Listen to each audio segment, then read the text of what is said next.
Good morning. Dr. Jen Klabundy joins us for Pet Talk this morning. Of course, Dr. Jen Klabundy with Northwood Animal Hospital.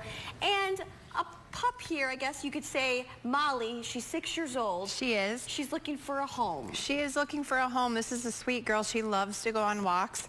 Cherryland Humane Society graciously brought her to us so that we could bring her on Pet Talk and hopefully find a home for sweet girl. Isn't she sweet? She would make a great family pet. There's not a mean bone in her body. Adorable little beagle.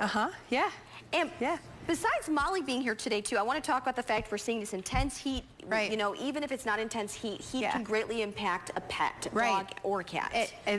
Absolutely, and humidity, too. And that's something that people don't usually think of. Sure. You know, they'll think, oh, well, it's you know, relatively mild outside, but if the humidity's up in 90%, you've got a problem fast. And big point here, it seems like common sense, but we get reports of people leaving their dogs in the car all the time if that car is parked. I know, and you see it. You can't go to a parking lot anywhere in the country without seeing at least one pet in the car. Sure. And you know, and a lot of people, they have good intentions. You know, you want to get out with your dog. Think of us in Traverse City. We love our dogs.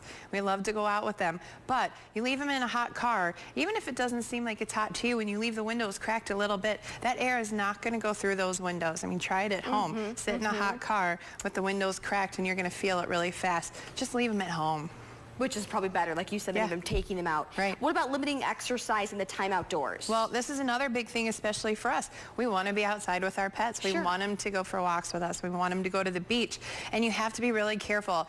When it's hot out, take them out for their walks in the early morning or do it later in the evening when it's cooler out. There's usually a little breeze at that point too.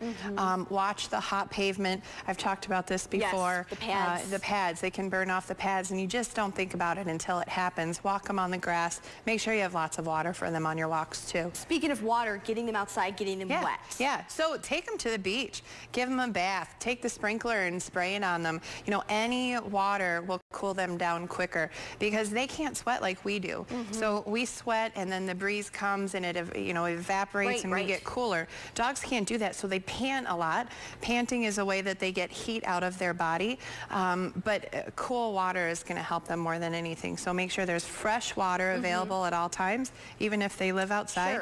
Fresh water a couple times a day, and then get them wet. Get them wet. That way they'll be happy. This one here, of course, panting right now in the studio. Just quickly again, Molly is available through Cherryland Humane Society in Traverse City. I'm going to post all of her information if you'd like to adopt this sweet girl on our website. Dr. Klabundy, as always, thank you so much. Melissa.